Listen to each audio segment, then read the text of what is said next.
Assalamualaikum warahmatullahi wabarakatuh. Berjumpa lagi dengan saya, Arvin Efriani, pada pembelajaran bimbingan konseling. Pada video kali ini, saya akan menjelaskan tentang bimbingan konseling untuk anak usia dini, dengan subtema deteksi dini tumbuh kembang anak. Tapi, sebelum mulai video, alangkah baiknya kalian like, comment, and subscribe channel ini agar tidak ketinggalan dengan video-video selanjutnya. Silahkan ya. Oke, kita mulai. Berdasarkan Kementerian Pendidikan dan Kebudayaan telah mengeluarkan Permendikbud Nomor 111 tentang Pedoman Bimbingan dan Konseling Pendidikan Dasar dan Menengah, Kemendikbud belum mengeluarkan peraturan yang sama khusus untuk PAUD. Meskipun demikian, hal ini bukan berarti PAUD tidak membutuhkan bimbingan konseling. Sebab, dalam Permendikbud Nomor 111 tersebut dinyatakan bahwa proses bimbingan konseling dilakukan secara integral dengan kurikulum dan mencakup semua aspek perkembangan peserta didik. Dalam Permendikbud Nomor 146 tentang Kurikulum PAUD 2013, terutama pada lampiran 2 tentang Pedoman Deteksi Dini Tumbuh Kembang Anak, dinyatakan bahwa anak harus tumbuh dan berkembang sesuai usianya. Supaya anak tumbuh dan berkembang sesuai usianya, diperlukan deteksi dini perkembangan anak. Deteksi dini ini diperlukan untuk mengetahui apakah seorang anak tumbuh dan berkembang sesuai dengan usianya. Kemampuan deteksi dini karenanya diperlukannya oleh pendidik atau guru, terutama guru PAUD. Hasil deteksi dini tumbuh kembang seorang anak menjadi dasar untuk memberikan stimulasi dan intervensi yang tepat sesuai dengan kebutuhannya. Stimulasi dan intervensi tersebut dituangkan ke dalam program-program atau kegiatan yang termasuk dalam program kegiatan guru BK PAUD yang sesuai dengan karakteristik pertumbuhan dan perkembangan anak. Berdasarkan telaah atas Permendikbud Nomor 111 tentang Pedoman Bimbingan dan Konseling, serta Permendikbud Nomor 146 tentang Deteksi Dini Tumbuh Kembang Anak, dapat disimpulkan bahwa bimbingan konseling untuk PAUD atau disebut BK PAUD adalah mutlak adanya peraturan mengenai BK PAUD sudah dicakup dalam Permendikbud Nomor 146 tentang Deteksi Tumbuh Kembang Anak tersebut. Sebenarnya, deteksi tumbuh kembang anak tidak bisa dilepaskan dengan stimulasi dan intervensi. Artinya, hasil deteksi tumbuh kembang anak tidak dibiarkan begitu saja, melainkan harus ada tindak lanjut, yakni pemberian stimulasi dan intervensi. Dengan demikian, stimulasi, intervensi, dan deteksi tumbuh kembang anak tidak dapat dipisahkan satu-satu. Biasanya, klinik perkembangan anak yang ada di rumah sakit selalu menyusun program stimulasi, deteksi, dan intervensi dini tumbuh kembang anak.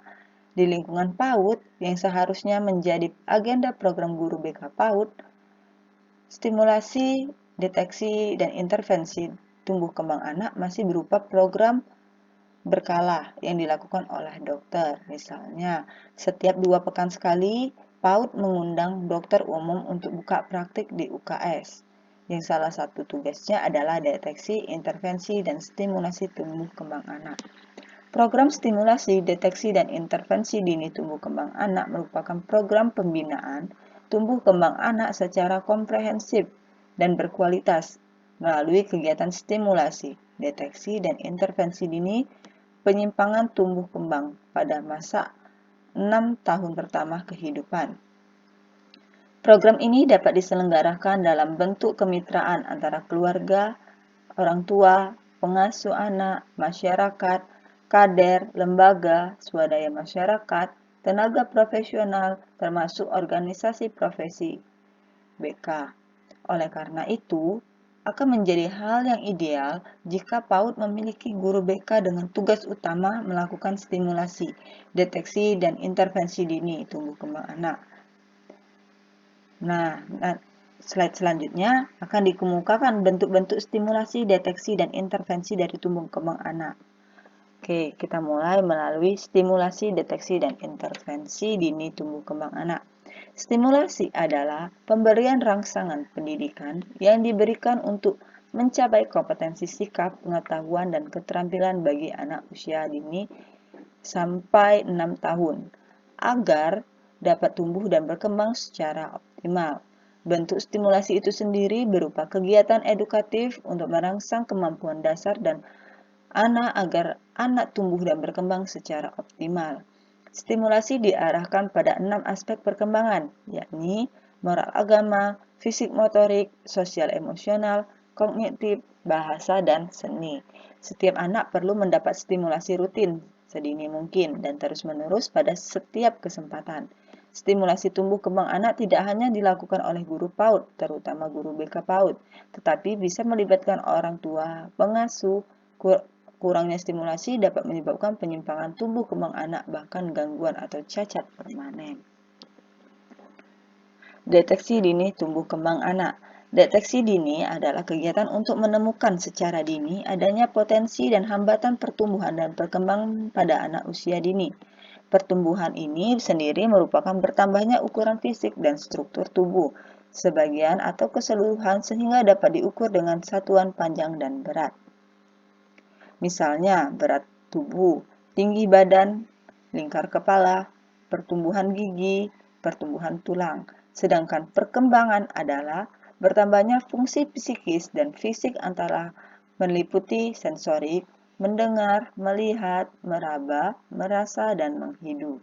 Motorik berupa gerakan motorik kasar dan halus. Kognitif berupa pengetahuan dan kecerdasan. Komunikasi berupa berbicara dan berbahasa, serta sikap religius, sosial, emosional, dan kreativitas.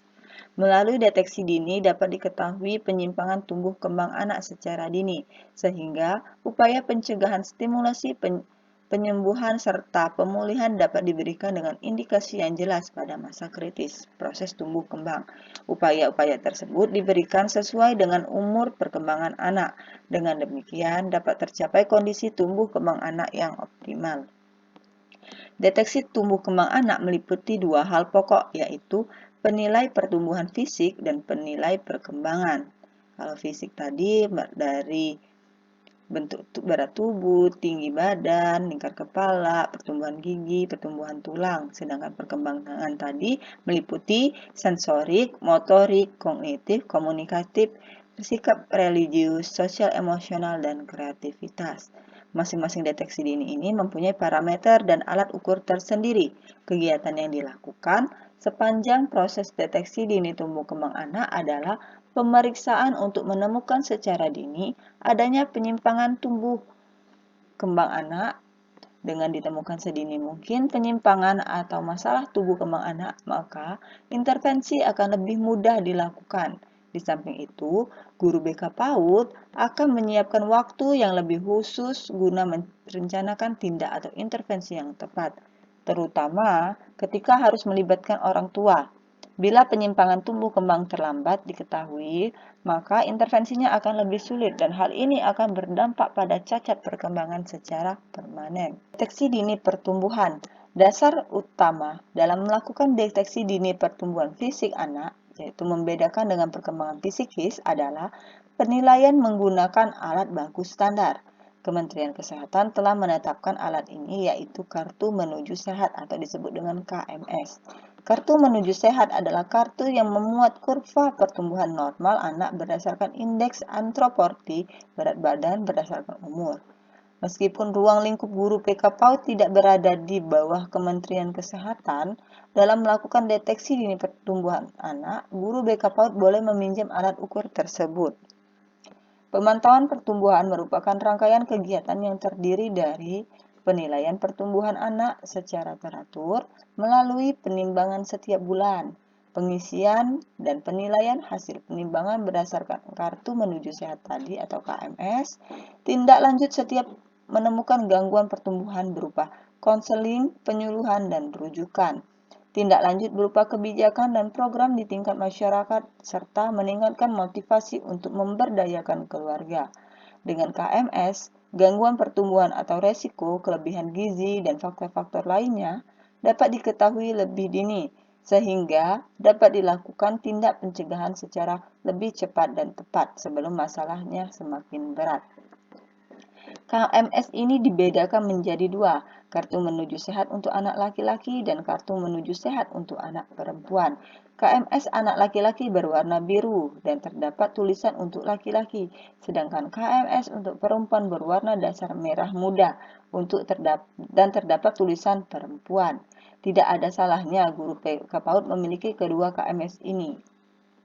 Nah, buku KMS ini untuk Kartu Menuju Sehat memiliki fungsi utama. Yang pertama, sebagai media untuk mencatat dan memantau riwayat kesehatan anak secara lengkap, meliputi pertumbuhan, perkembangan, pelaksanaan imunisasi, penanggulangan diare, pemberian vitamin A, kondisi kesehatan dan pemberian ASI eksklusif, dan makanan pendamping ASI. Sebagai media edukasi bagi orang tua tentang kesehatan anak, tumbuh kembang anak. Dan terakhir, sebagai sarana komunikasi yang dapat digunakan oleh petugas, baik dokter anak maupun guru BK PAUD dan orang tua untuk menentukan deteksi, stimulasi, dan intervensi pelayanan kesehatan dan gizi anak. Pertumbuhan anak usia dini terlebih lagi ketika masih balita atau kelompok TPA, tempat penitipan anak, dapat diketahui dengan mudah melalui timbangan. Caranya, hasil timbangan dicatat dalam KMS bulanan yang lalu dan hasil timbangan bulan ini dihubungkan dengan sebuah garis lurus. Rangkaian-rangkaian garis tersebut berupa pertumbuhan anak tersebut membentuk grafis pertumbuhan anak. Pada anak yang sehat, grafis pertumbuhan fisiknya akan selalu naik, mengikuti garis-garis pita pertumbuhan sesuai dengan umurnya.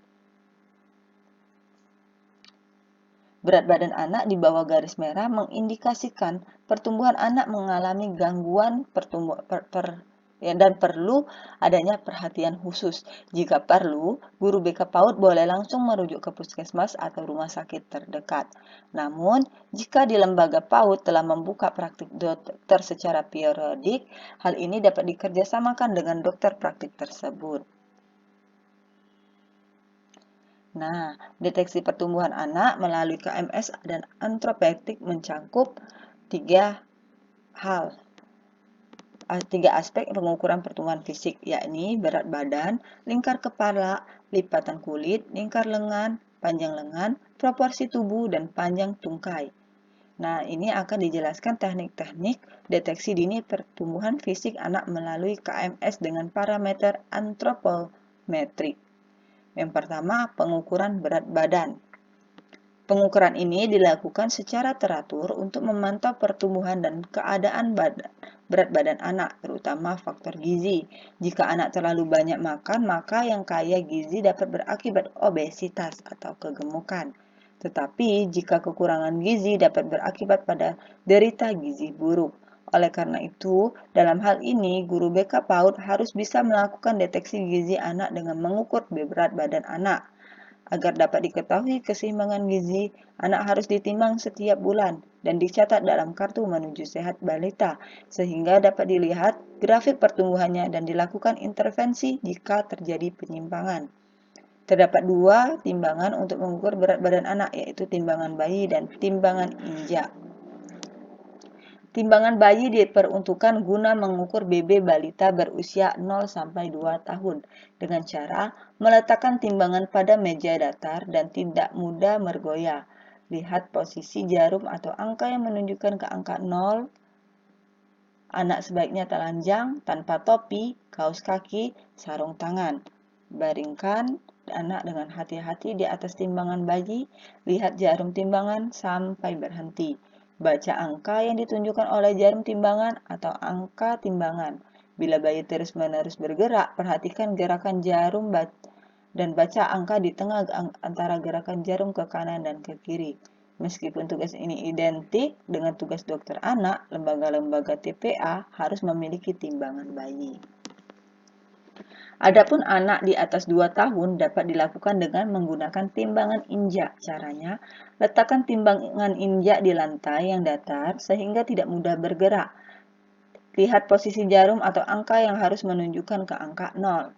Anak sebaiknya memakai baju sehari-hari yang tipis, tidak memakai alas kaki, topi, jam tangan, kalung, dan lain-lain. Anak berdiri di atas timbangan tanpa dipegangi. Lihat jarum timbangan sampai berhenti. Baca angka yang ditunjukkan oleh jarum timbangan atau angka timbangan. Dan jika anak terus-menerus bergerak, perhatikan gerakan jarum. Baca angka di tengah antara gerakan jarum ke kanan dan ke kiri. Yang kedua, deteksi dini pertumbuhan anak dengan mengukur tinggi badan. Pengukuran tinggi badan dapat dilakukan dengan dua cara, yaitu berbaring untuk anak usia 0-2 tahun dan berdiri untuk anak usia di atas 2 tahun. Dengan demikian, terdapat dua cara mengukur tinggi badan anak, yakni berbaring 0-2 tahun dan berdiri lebih dari 2 tahun. Biasanya, tinggi badan anak berusia 0-2 tahun digunakan istilah panjang badan, bukan tinggi badan. Hasil pengukuran setiap bulan harus dicatat dalam KMS yang mempunyai grafik pertumbuhan tinggi badan. Cara mengukur tinggi badan anak balita dengan posisi berbaring sebaiknya dilakukan oleh dua orang. Dalam hal ini, dokter anak atau guru BK PAUD harus dibantu oleh guru pamong atau teman sejawat lainnya. Caranya adalah anak dibaringkan telentang pada alas yang datar, kepala bayi menempel pada pembatas angka 0, tangan kanan dokter atau guru BK PAUD memegang kepala bayi agar tetap menempel pada pembatas angka, sedangkan tangan kiri menekan lutut bayi agar tetap lurus.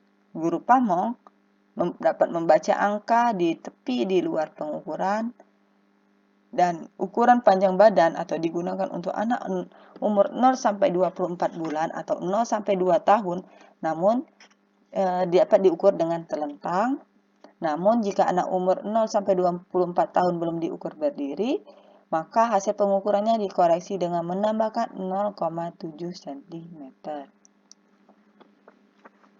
Selanjutnya, cara mengukur tinggi badan anak dengan posisi berdiri. Langkah-langkahnya yaitu anak tidak memakai sandal atau sepatu, berdiri tegak menghadap ke depan, punggung pantat dan tumit menempel pada tiang pengukur, turunkan batas atau pengukur sampai menempel di ubun-ubun, baca angka pada batas tersebut. Biasanya ukuran tinggi badan dengan cara berdiri digunakan untuk anak usia di atas 2 tahun. Namun, jika karena kondisi anak khusus, misalnya tidak bisa berdiri, maka dilakukan pengukuran dengan berbaring. Dalam hal ini, hasil pengukuran harus dikonvensi dengan mengurangkan 0,7 cm. Yang ketiga, pengukuran lingkar kepala anak. Pengukuran lingkar kepala anak adalah cara yang biasa dipakai untuk mengetahui pertumbuhan dan perkembangan otak anak. Menurut rekomendasi Ikatan Dokter Anak Indonesia nomor 3 tahun 2014 tentang pemantauan ukur lingkar kepala dan ubun-ubun besar, perlu dilakukan untuk menilai pertumbuhan dan ukuran otak anak. Lingkar kepala anak diukur dengan menggunakan grafik lingkar kepala Nelhaus. Grafik anak laki-laki cukup umur dimulai dengan ukuran 32-38, sedangkan grafik anak perempuan cukup umur dimulai dari ukuran 31-37. Lingkar kepala di bawah -2 SD disebut microcephal, dan bila ukurannya di atas +2 SD disebut macrocephal.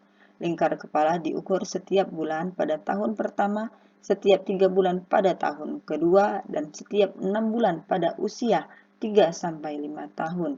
Sedangkan ukuran ubun-ubun besar normal pada bayi baru lahir cukup bulan, yaitu 2 cm dikali 2 cm dengan permukaan agak cekung. Ukuran ubun besar ini dapat memperbesar dalam 3 bulan pertama, kemudian akan mengecil dan menutup dengan bertambahnya umur bayi. Ukuran ubun-ubun besar yang ukurannya terlalu kecil atau kurang dari 2 cm atau terlalu besar lebih dari 4 harus diwaspadai sebagai indikasi adanya gangguan perkembangan jaringan otak selama kehamilan. Ubun-ubun besar bayi normal umumnya telah menutup pada usia 19 bulan. Jika di bawah usia ini sudah menutup disebut craniosynostosis. Biasanya gangguan ini disebut dengan ukuran lingkar kepala yang kecil. Sebaliknya, bila ubun-ubun terlambat menutup bisa disebabkan oleh hidrocephalus, sindrom Down, kekurangan hormon tiroid, dan berbagai penyakit lainnya. Demikian 3 hal utama yang harus dilakukan oleh guru BK PAUD atau dokter anak dan praktik di lembaga PAUD, yaitu mengukur tinggi badan, berat badan, dan lingkar kepala anak. Secara umum dapat disimpulkan bahwa untuk menilai pertumbuhan anak banyak instrumen yang dapat digunakan. Salah satu instrumen yang sering digunakan adalah dan berstandar internasional adalah DDST-2, Denver Development Screening Test. Nah, DDST-2 ini merupakan alat untuk menemukan secara dini masalah penyimpangan perkembangan anak usia 0-6 tahun. Instrumen ini merupakan revisi dari DDST yang pertama kali dipublikasikan tahun 1967 untuk tujuan yang sama. Pemeriksaan yang dihasilkan di DST-2 bukan merupakan pergantian evaluasi diagnostik, tetapi lebih ke arah membandingkan kemampuan perkembangan seorang anak dengan anak lain yang seumur. Dengan kata lain, DDST-2 ini digunakan untuk menilai tingkat perkembangan anak sesuai umurnya pada anak yang mempunyai tanda-tanda keterlambatan perkembangan maupun anak sehat. DDST-2 ini bukan merupakan tes IQ dan bukan merupakan peramal kemampuan intelektual anak di masa datang. Tes ini tidak dibuat untuk menghasilkan diagnosis, namun lebih ke arah perbandingan capaian pertumbuhan fisik anak yang satu dengan anak yang lainnya. Menurut pedoman pemantauan perkembangan Denver 2, Sebagian Tumbuh Kembang Ilmu Kesehatan Anak Rumah Sakit Sarjito 2004, formulir tes DDST-2 berisi 125 item yang terdiri dari 4 sektor: personal sosial, motorik halus adaptif, bahasa, dan motorik kasar.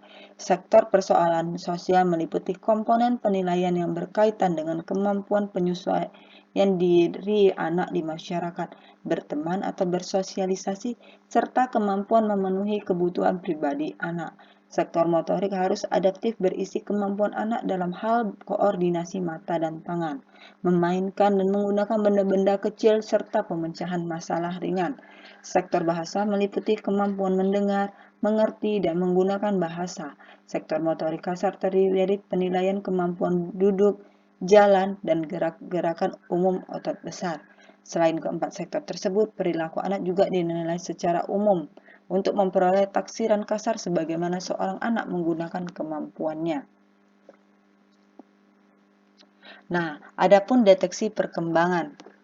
Menurut Permendikbud nomor 146 tahun 2014 tentang deteksi dini tumbuh kembang anak, khusus aspek deteksi perkembangan anak mencakup perkembangan bahasa, fisik motorik, kognitif, dan penglihatan. Namun, di sini akan dijelaskan tidak semua aspek perkembangan anak dideteksi, mengingat keterbatasan cakupannya.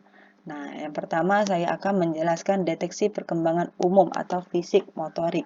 Deteksi dini pada motorik kasar dapat dilakukan untuk melihat hambatan yang berhubungan dengan keseimbangan dan koordinasi anggota tubuh dan dengan menggunakan otot-otot besar. Deteksi dini pada motorik halus dilakukan untuk melihat hambatan yang melibatkan gerakan bagian tubuh tertentu yang memerlukan koordinasi yang cermat antara otot-otot kecil, halus, dan mata, serta tangan.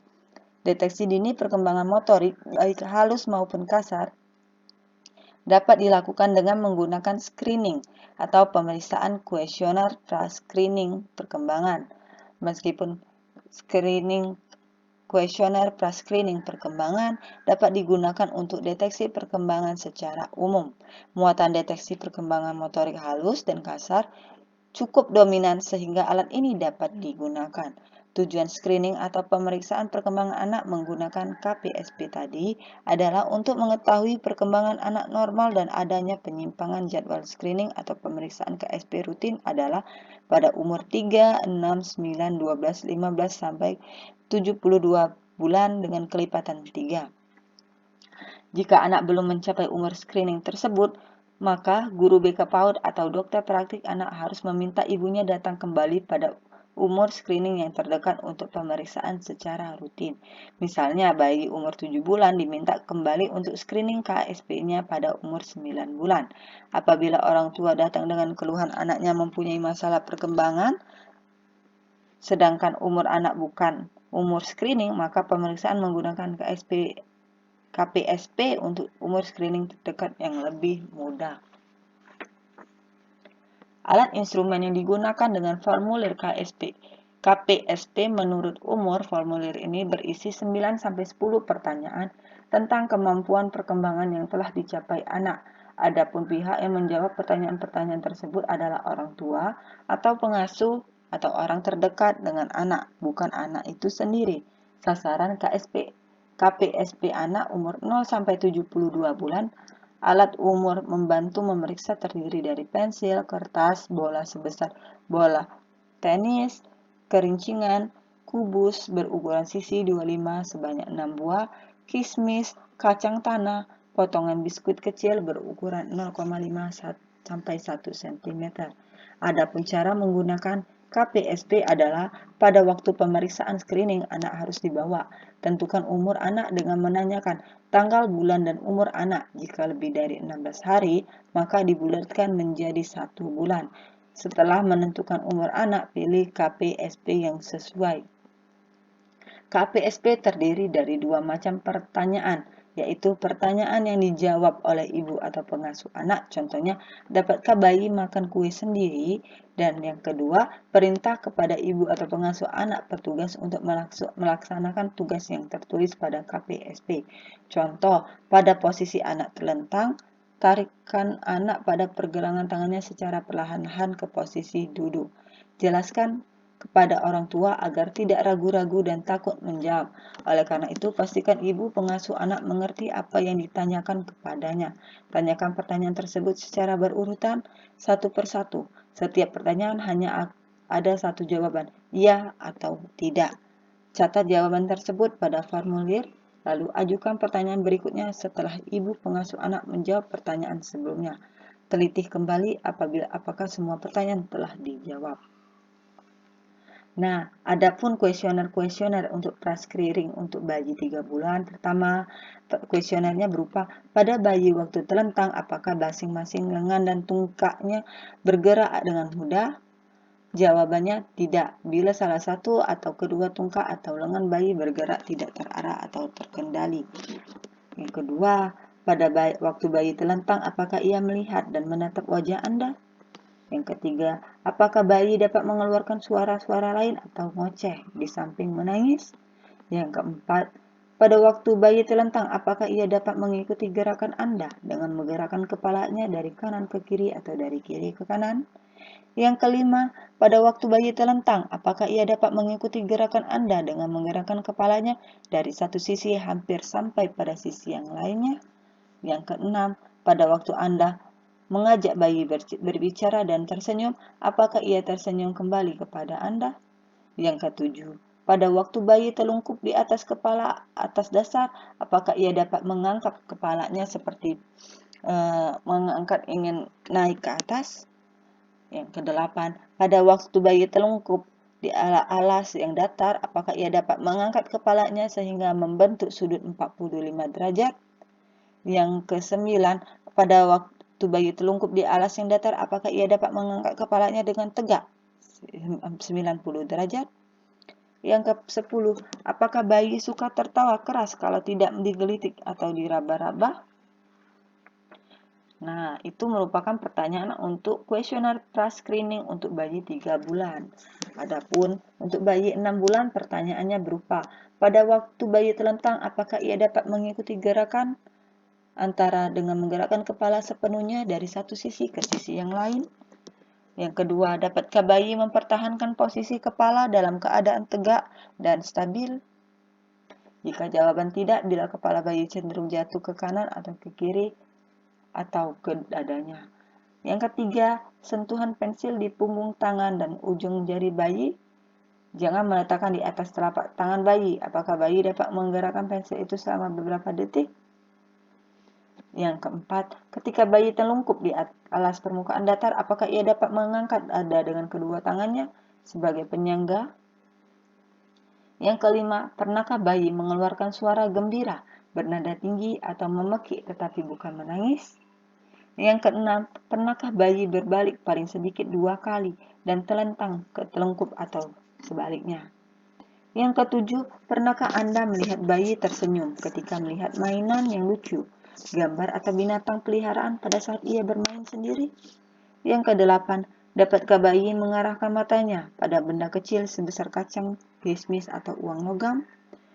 Yang ke-9, dapatkah bayi meraih mainan yang diletakkan agar jauh namun masih berada dalam jangkauan tangannya? Yang ke-10, pada posisi bayi terlentang, pegang kedua tangannya, lalu tarik perlahan-lahan ke posisi duduk. Dapatkah bayi mempertahankan lehernya secara kaku? Nah, itu merupakan kuesioner pra-screening untuk bayi 6 bulan. Nah, setelah saya menjelaskan dua jenis kuesioner pra-screening untuk bayi 3 bulan, 6 bulan, silahkan kalian cari lagi untuk kuesioner pra-screening untuk bayi 9 bulan, untuk bayi 12 bulan, untuk bayi 15 bulan, untuk bayi 18 bulan, untuk bayi 21 bulan, untuk bayi 24 bulan, untuk bayi 30 bulan, untuk bayi 36 bulan, sampai untuk bayi 72 bulan. Nah, silakan itu tugas Anda cari kuesionernya, kuesioner pra-screening dari bayi 3 bulan sampai 72 bulan.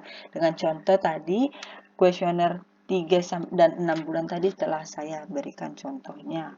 Selanjutnya saya akan menjelaskan deteksi perkembangan diri untuk sosial, emosional, dan kemandirian. Deteksi dini ini berhubungan dengan kemampuan bersosialisasi dan pengendalian emosional serta kemampuan kemandirian anak.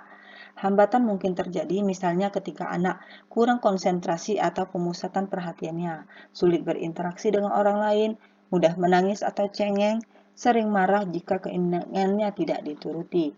Deteksi dini penyimpangan mental emosional adalah kegiatan atau pemeriksaan untuk menemukan secara dini adanya masalah mental emosional dan gangguan pemusatan perhatian, termasuk sedikit menganalisis gejala autis dan hiperaktif pada anak, agar dapat segera dilakukan tindakan intervensi sedini mungkin. Bila penyimpangan mental emosional terlambat diketahui, maka intervensinya akan lebih sulit dan hal ini akan berpengaruh pada tumbuh kembang anak selanjutnya. Terdapat 3 jenis alat ukur berstandar internasional untuk mendeteksi secara dini adanya penyimpangan mental emosional pada anak, yaitu yang pertama, kuesioner masalah mental emosional atau KMME bagi anak umur 36 bulan sampai 72 bulan. Yang kedua, checklist autisme anak prasekolah bagi anak umur 18 bulan sampai 36 bulan. Yang ketiga, formulir deteksi dini gangguan pemusatan perhatian dan hiperaktif menggunakan Observer Conflict Rating Scale bagi umur 36 bulan ke atas. Tujuan deteksi dini mental emosional anak adalah untuk mendeteksi secara dini adanya penyimpangan atau masalah mental emosional pada anak usia dini. Jadwal deteksi ini emosional atau rutin setiap 6 bulan kepada anak umur 36 bulan sampai 72 bulan. Jadwal ini sesuai dengan jadwal screening atau pemeriksaan perkembangan anak yang sebelumnya tadi. Alat yang digunakan adalah kuesioner masalah mental emosional. Kalau tadi kuesioner pra-screening yang berisi 12 pertanyaan dan mengenali problem mental emosional anak pada umur 36 bulan sampai 72 bulan. Adapun cara menggunakan KMME adalah cukup dengan menanyakan setiap pertanyaan dengan lambat, jelas dan nyaring satu persatu. Perilaku yang tertulis adalah KMME kepada orang tua dan pengasuh anak, bukan anaknya itu sendiri. Kemudian catat jawaban ya, selanjutnya hitung jumlahnya. Nah, untuk kuesioner KMME silakan kalian cari sendiri. Ada 12 pertanyaan mengenai pertanyaan KMME tersebut. Selanjutnya, deteksi dini anak perkembangan penglihatan. Deteksi dini pada penglihatan dilakukan untuk melihat penghambatan yang berhubungan dengan pengamatan melalui indera penglihatan yang merupakan keterampilan untuk melihat persamaan dan perbedaan bentuk warna benda sebagai dasar pengembangan kognitif dan keterampilan untuk mengingat apakah yang sudah dilihatnya. Deteksi dini pada penglihatan ini dapat dilakukan dengan tes daya lihat. Tujuan tes daya lihat ini adalah untuk mendeteksi secara dini kelainan daya lihat agar segera dapat dilakukan tindak lanjut sehingga kesempatan untuk memperoleh ketajaman daya lihat menjadi lebih besar. Jadwal tes daya lihat dilakukan setiap 6 bulan pada anak usia 36 sampai 72 bulan. Sarana dan prasarana menggunakan alat tes daya lihat meliputi ruangan yang bersih, tenang, dan penyinaran yang baik, 2 buah kursi, 1 untuk anak dan 1 untuk pemeriksa yang dalam hal ini adalah guru BK PAUD, poster E yang digantung dalam huruf E untuk dipegang anak, alat penunjuk. Nah, selanjutnya deteksi anak perkembangan pendengaran. Deteksi dini untuk pendengaran dilakukan untuk melihat masalah yang berhubungan dengan satu, pengamatan melalui indera pendengaran merupakan keterampilan dan untuk mampu mendengar perbedaan dan persamaan suara. Yang kedua, keterampilan untuk mampu mengingat suara-suara atau bunyi. Deteksi pendengaran ini dapat dilakukan dengan tes daya dengar (TDD). Biasanya, lembaga PAUD yang mengundang dokter umum atau dokter THT hanya fokus pada pemeriksaan kebersihan telinga. Dalam hal ini, guru GBK PAUD diharapkan mampu melakukan deteksi daya dengar lebih terperinci. Tujuan tes daya dengar ini adalah untuk menemukan gangguan pendengaran sejak dini, agar dapat segera ditindaklanjuti guna meningkatkan kemampuan daya dengar dan bicara anak. Jadwal TDD ideal adalah setiap 3 bulan pada umur kurang dari 12 bulan dan 1 tahun setiap 6 bulan pada anak umur di atas 12 bulan atau di atas 1 tahun. Alat atau sarana prasarana yang diperlukan untuk melakukan TDD di antaranya adalah instrumen TDD menurut umur anak, gambar bintang, ayam, anjing, kucing, manusia, mainan, boneka, kubus, sendok, cangkir, bola. Cara melakukan TDD yaitu tanyakan tanggal, bulan, dan tahun anak lahir. Hitung umur anak dalam bulan, bukan tahun. Pilih daftar pertanyaan TDD yang sesuai dengan umur anak. Pada anak umur kurang dari 24 bulan, semua pertanyaan harus dijawab oleh orang tua, pengasuh anak. Tidak usah ragu-ragu untuk menjawab, karena tidak untuk mencari siapa yang salah. Banyakkan pertanyaan dengan lambat, bacakan pertanyaan dengan lambat, jelas dan nyaring satu persatu secara berurutan. Tunggu jawaban dari orang tua atau pengasuh anak. Jawaban ya jika menurut orang tua pengasuh anak dapat melakukan dalam 1 bulan terakhir, dan jawaban tidak jika menurut orang tua anak atau pengasuh anak tidak pernah atau tidak tahu atau tak dapat melakukannya dalam 1 bulan terakhir. Pertanyaan-pertanyaan berupa perintah melakukan melalui orang tua dan pengasuh untuk dikerjakan oleh anak. Amati kemampuan anak dalam melakukan perintah orang tua atau pengasuh. Jawaban ya jika anak dapat melakukan perintah orang tua, dan jawaban tidak jika anak tidak dapat melakukan perintah orang tua. Nah, sedangkan instrumen tes daya dengar anak bisa kalian cari berdasarkan umur-umurnya. Jadi, bisa kalian cari instrumen untuk daya dengar anak usia 0-6 bulan, 6-9 bulan, 9-12 bulan, selanjutnya 2-3 tahun, 3 dan lebih dari 3 tahun. Selanjutnya saya akan menjelaskan tentang deteksi dini autisme pada anak usia dini. Deteksi dini autisme pada anak usia dini adalah untuk memeriksa mendeteksi gejala autis pada anak usia 18 bulan sampai 36 bulan. Jadwal deteksi dini autis pada anak usia dini dilakukan atas indikasi atau bila ada keluhan dari ibu atau pengasuh anak atau ada kecurigaan. Keluhan tersebut dapat berupa salah satu atau lebih dari keadaan di bawah ini: keterlambatan berbicara, gangguan komunikasi interaksi sosial, perilaku yang berulang. Alat yang lazim digunakan untuk deteksi autis pada anak usia dini dan telah memiliki standar internasional adalah CHAT atau CHAT, Checklist for Autism in Toddler. Di dalam CHAT ini terdapat 2 jenis pertanyaan. Pertama, 9 pertanyaan yang dijawab oleh orang tua atau pengasuh anak dan pertanyaan yang diajukan secara berurutan. Satu persatu, jelaskan kepada orang tua untuk tidak ragu atau tidak takut menjawab. Yang kedua, 5 perintah bagi anak untuk melaksanakan tugas seperti yang tertulis dalam CHAT. Adapun teknik atau cara menggunakan CHAT adalah ajukan pertanyaan dengan lembut, jelas, dan nyaring. Satu persatu perilaku yang tertulis pada chat pada orang tua dan pengasuh anak. Lakukan pengamatan kemampuan anak sesuai dengan tugas pada CHAT. Catat jawaban orang tua atau pengasuh anak dan kesimpulan hasil pengamatan kemampuan anak, ya atau tidak. Teliti kembali apakah semua pertanyaan telah dijawab.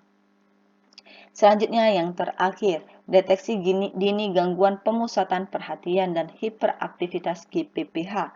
Deteksi dini gangguan pemusatan dan perhatian dan hiperaktif atau disebut dengan GPPH pada anak usia dini khususnya di atas 36 bulan ke atas adalah menemukan gejala GPPH sedini mungkin untuk segera mendapat intervensi sebelum terlambat.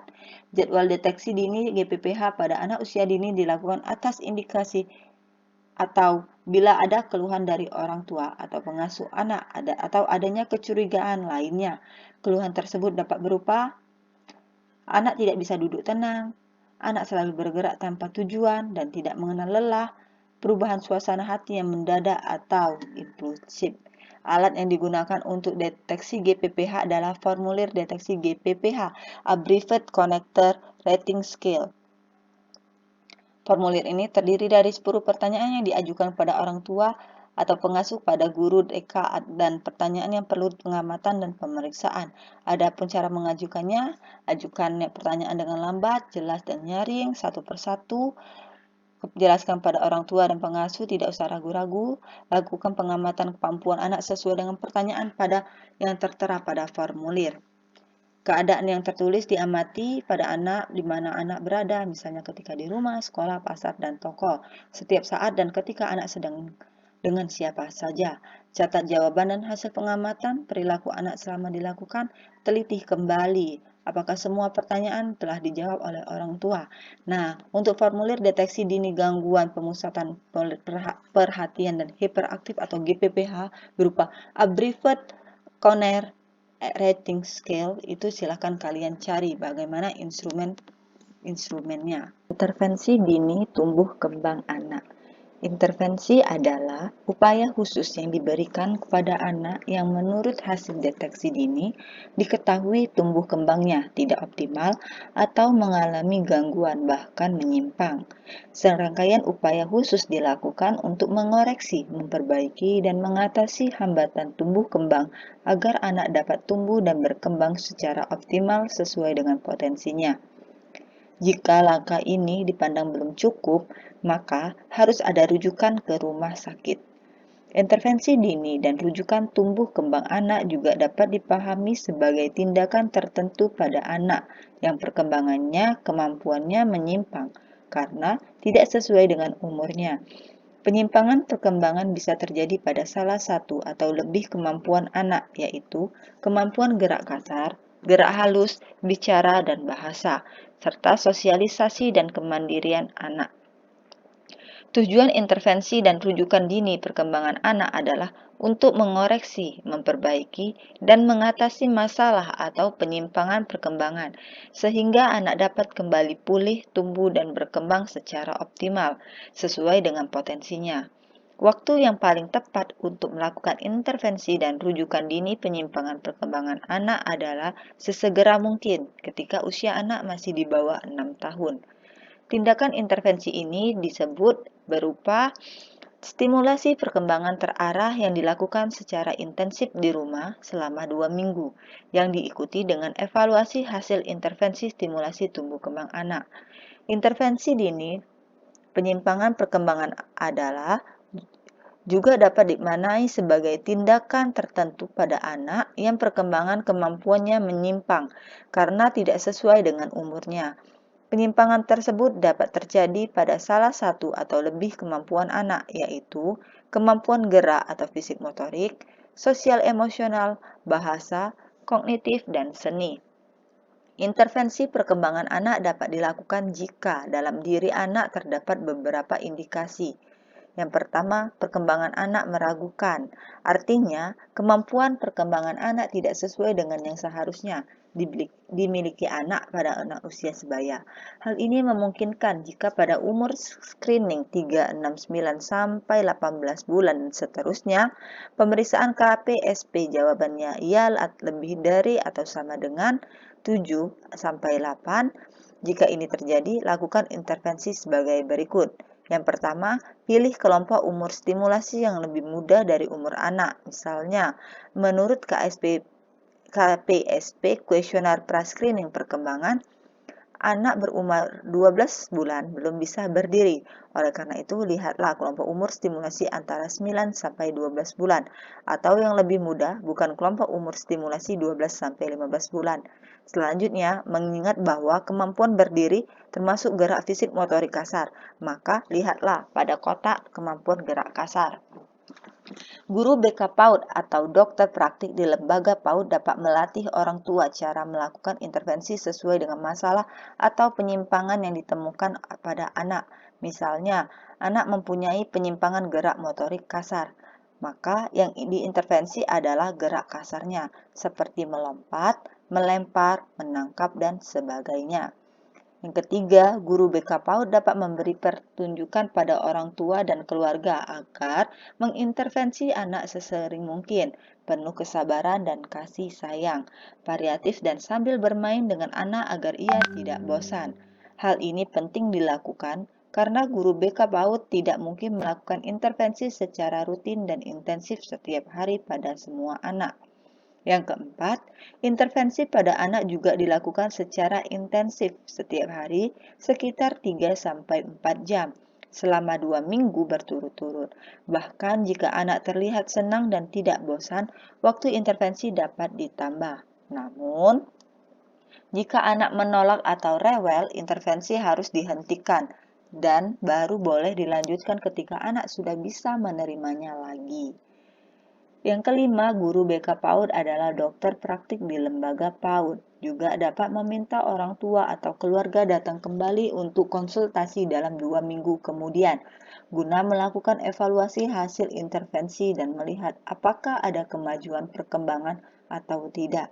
Evaluasi ini dapat dilakukan dengan menggunakan KPSP yang sesuai dengan umur screening yang terdekat.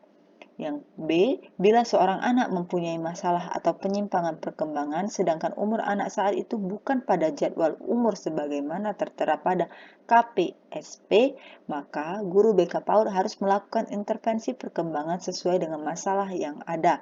Di antaranya, intervensi gangguan perkembangan bahasa, intervensi sikap positif, intervensi intensif dan kontinu, dan minta orang tua atau keluarga datang kembali guna konsultasi atau kontrol 2 minggu kemudian untuk dilakukan evaluasi hasil intervensi. Selanjutnya, evaluasi intervensi perkembangan. Setelah orang tua dan keluarga melakukan tindakan intervensi perkembangan secara intensif dan kontinu di rumah selama minimal 2 minggu, maka anak perlu dievaluasi apakah ada kemajuan perkembangan atau tidak. Cara yang dapat dilakukan yaitu, jika umur anak sesuai dengan jadwal umur screening, maka lakukan evaluasi hasil intervensi menggunakan formulir KPSP. Atau, jika anak tidak sesuai dengan jadwal umur screening, maka lakukan evaluasi hasil intervensi dengan menggunakan formulir KPSP untuk umur yang lebih muda. Selanjutnya, rujukan dan dini penyimpangan perkembangan anak. Rujukan diperlukan jika masalah atau penyimpangan perkembangan anak tidak dapat ditangani oleh guru BK PAUD atau dokter yang praktik di lembaga PAUD, meskipun sudah dilakukan tindak intervensi dini. Rujukan penyimpangan ini dapat dilakukan secara berjenjang. Kegiatan stimulasi, deteksi, dan intervensi penyimpangan tumbuh kembang anak guru BK PAUD yang menyeluruh dan terkoordinasi diselenggarakan dalam bentuk kemitraan antara keluarga, orang tua, pengasuh anak, dan anggota keluarga lainnya, masyarakat, kader, tokoh masyarakat, lembaga swadaya masyarakat, dan tenaga profesional seperti dokter, guru, dan konselor. Melalui kegiatan SDI-DTK, kondisi terparah dari penyimpangan pertumbuhan anak seperti gizi buruk dapat dicegah, karena sebelum anak jatuh dalam kondisi gizi buruk, penyimpangan pertumbuhan yang terjadi pada anak dapat terdeteksi melalui kegiatan SDI-DTK. Di samping itu, SDI-DTK juga mencegah terjadinya penyimpangan perkembangan mental emosional anaknya, identifikasi bakat, minat, dan potensi anak sejak dini. Oke, itulah saja video yang dapat saya sampaikan pada video kali ini. Semoga bermanfaat. Jangan lupa like, comment, and subscribe channel ini agar tidak ketinggalan video-video selanjutnya. Terima kasih. Wassalamualaikum warahmatullahi wabarakatuh. Bye-bye.